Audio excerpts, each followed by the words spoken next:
Ciao everyone. Welcome to Off the Map. I'm Ginger Peleroha, and if you're used to hearing Keith's voice right about now, don't worry, he's not far. He handed me the keys this week because today we're going somewhere that hits close to my heart. We're heading to southern Italy. Not the Amalfi Coast, not Rome, not the places your feed is already full of. We're going to Matera, a city carved into the bones of the earth itself. With me is Lucia Ferrante, who was born in Matera, left as a young woman, and came back to dedicate her life to sharing its stories. Lucia, before we get into any history, just take me there. What does Matera feel like when you walk through it in the morning? Ginger, thank you for having me. The morning in Matera, it is not like any other city. You step outside, and the stone is already warm from yesterday's sun. It holds heat the way a grandmother holds a secret, slowly, carefully.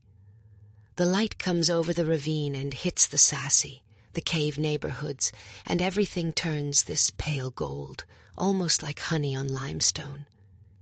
You hear church bells, maybe a dog barking somewhere below you, and you realize the roof you're standing on is someone else's ceiling. And below that another home, and below that another. 9,000 years of people stacked into the same cliff, and somehow it still breathes. 9,000 years. I grew up in Romania, and we have old places, churches from the 14th century, villages that feel frozen in time. But 9,000 years? That's not history. That's something else entirely. When did your family first come to Matera? My grandmother was born in the Sasso Caveoso, that is the older of the two Sassi districts. Her family had been there for generations before her. She lived in what people call a casa grotta, a cave house, one room. The family on one side, the donkey on the other. A cistern cut into the floor to catch rainwater. No electricity, no plumbing. She cooked over a fire pit carved into the rock, and she always said it was the happiest time of her life because everyone was together. The whole neighborhood was like one family. You could hear your neighbor singing while she made bread. You could smell what everyone was cooking. The children played on the terraces, which were really just the rooftops of the houses below. There was no privacy, but there was no loneliness either. That's the thing people don't understand about these old places, isn't it? We look at the conditions and think, how terrible. But the people who lived it remember community. They remember belonging. I have seen the same thing in Romanian villages. Everyone's struggling, sure, but no one's struggling alone. Exactly. And that is the tragedy of what happened next. In 1952, the Italian government decided the Sassi were, how do I translate it, la vergogna d'Italia, the shame of Italy. The conditions were real: malaria, overcrowding, children dying.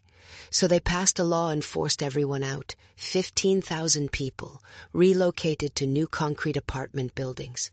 My grandmother was one of them. She told me she cried for a week. Not because the new apartment was bad, it had running water, it had a toilet, but because she lost her neighbors.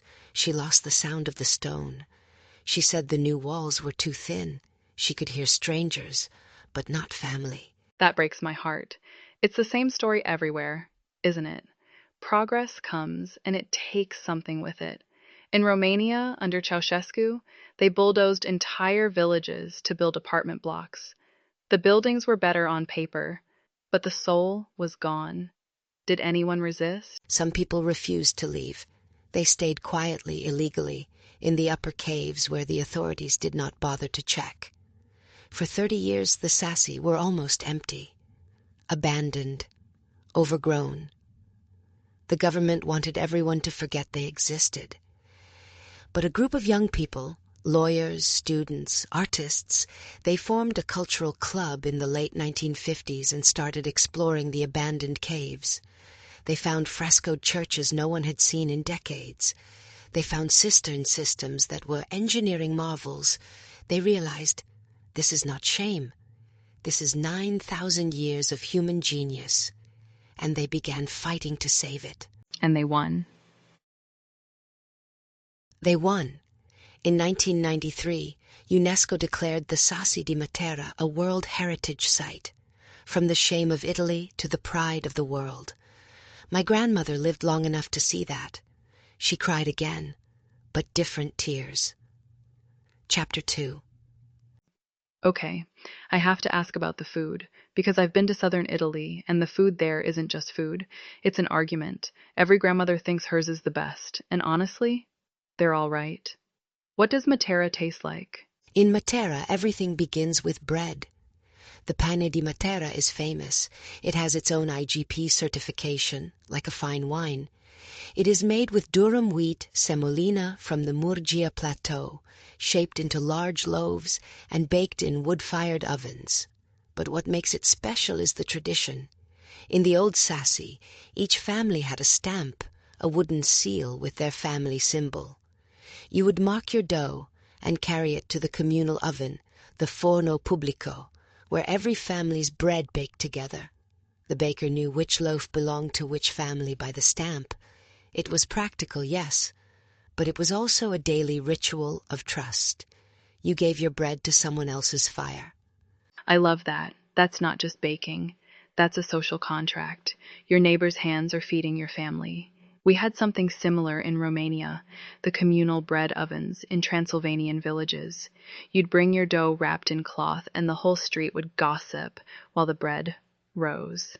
Some of my earliest memories smell like wood smoke and warm flour. Yes, it is the same spirit. And the bread lasts. A good loaf of pane di Matera stays fresh for a week or more. That was necessary when you were poor. Nothing was wasted. Stale bread becomes crappiata, our traditional bean and grain stew, or it becomes cialeda, bread soaked in hot water with tomatoes, olive oil, and a raw egg stirred in. Food of the poor, but I promise you, it is food of the soul. You're making me hungry and emotional at the same time. What about the churches? Because I've heard there are these incredible frescoed cave churches hidden throughout the ravine, and most tourists walk right past them. The cheese rupestri, the Rupestrian churches, they are Matera's greatest hidden treasure. There are over 150 of them carved into the rock walls of the Gravina ravine and throughout the Sassi. Some date back to the 8th century, when Byzantine monks settled here. They carved entire sanctuaries out of limestone, arches, columns, altars, all from the living rock. And then they painted frescoes of saints, of the Madonna, of Christ, painted directly onto the cave walls in pigments made from local minerals. Some are fading now. Some have been damaged by moisture, by time, by tourists touching them. The crypt of the original sin, we call it the Sistine Chapel of Rupestrian art, has frescoes from the 9th century that will take your breath away. I've seen old churches in Romania, painted monasteries in Bukovina, where every wall is covered in frescoes, exposed to the elements for 500 years. There's something about seeing sacred art in a raw space, no marble floors, no gift shop, just paint on stone and silence. It hits different. That is the perfect way to say it. These churches were not built to impress. They were built to pray. The monks who carved them were seeking God in the most literal way, digging into the earth to find stillness. When you stand inside one, especially alone, and the only light is what comes through a small opening in the rock, you feel it. Time does not exist there. You are standing where someone stood 1,200 years ago, looking at the same face of the Madonna, and for a moment, you are them. That's the kind of travel moment that changes you, not the Instagram shot, not the landmark selfie, the moment where you feel connected to something so much older and bigger than yourself. That's why we do this show. Chapter 3. So here's where I want to get real, because Matera's story is incredible, from shame to UNESCO glory, from abandoned caves to boutique hotels, but that comes with a cost, doesn't it? What happens when the world discovers a place that survived by being forgotten? This is the question I struggle with every day. When I was a girl, Matera was empty. You could walk the Sassi alone, hear only your own footsteps. Now, especially after Matera was named European Capital of Culture in 2019. The tourists come, hundreds of thousands every year, and I am grateful because tourism saved these stones. The caves that were crumbling are now hotels, restaurants, galleries. People live here again, but the people who live here now are not always the people who lived here before. The old families, my grandmother's neighbors, most of them never came back. They stayed in the new apartments. The Sassi are beautiful again, but they are different. A cave that held a family of 8 and a donkey now holds a boutique with handmade ceramics and a price tag my grandmother could never imagine. Gentrification inside a 9,000-year-old cave. That's wild when you say it out loud. But it's happening everywhere, isn't it? I've watched it happen in Bucharest. Neighborhoods where my parents' friends used to live are now cocktail bars and co-working spaces. The buildings are prettier, but the stories are gone. Exactly. And the frescoes. I mentioned the tourists touching them. Every hand that reaches out to feel the paint destroys a little more of it. The moisture from skin, the oils. Frescoes are incredibly fragile. Some of the Rupestrian churches have lost entire panels to curious fingers. We are loving these places to death. I tell visitors, please look with your eyes, not your hands. But when you feel moved by something, the instinct is to reach out. I understand it. I just wish there were fewer hands. That tension between sharing a place and protecting it, that's what this whole show is about. Keith started off the map to spotlight places the guidebooks skip. But there's always that paradox. The moment you put a hidden gem on the map, it's not hidden anymore. How do you navigate that, Lucia? Honestly, I think the answer is in how you come. If you come to Matera for the photograph, for the image of yourself standing in front of ancient stone, you take something and leave nothing. But if you come to learn the bread stamp tradition, to sit in a Rupestrian church in silence to listen to a local tell you about their grandmother, then you are part of the story. You carry it forward. The Guna people Keith spoke with in episode 1, they said the same thing, yes? Come with respect. See us. That is all we ask. It is the same here. Matera does not need more visitors. It needs more witnesses. witnesses. I love that word. Not tourists. Witnesses. People who carry the story forward. Yes. My grandmother witnessed the evacuation. The young activists witnessed the abandonment and chose to fight. UNESCO witnessed the value. Now it is the visitors' turn. If they witness well, Matera survives, not just the stone, but the spirit. If they come only for the photo, then we become a museum. Beautiful, yes, but empty again, in a different way. That lands hard, Lucia, and it reminds me, if you're listening right now and this kind of travel speaks to you, the kind where you actually show up and experience a place for real, not just skim the surface, that's exactly what Dallasite on Tour is about. Keith built this community for people who want to travel with intention. Check the show notes for more on that, because this is the way to do it. Lucia, before we go, if someone listening books a flight to Matera tomorrow, what's the one thing they should do that no guidebook will tell them? Wake up before sunrise.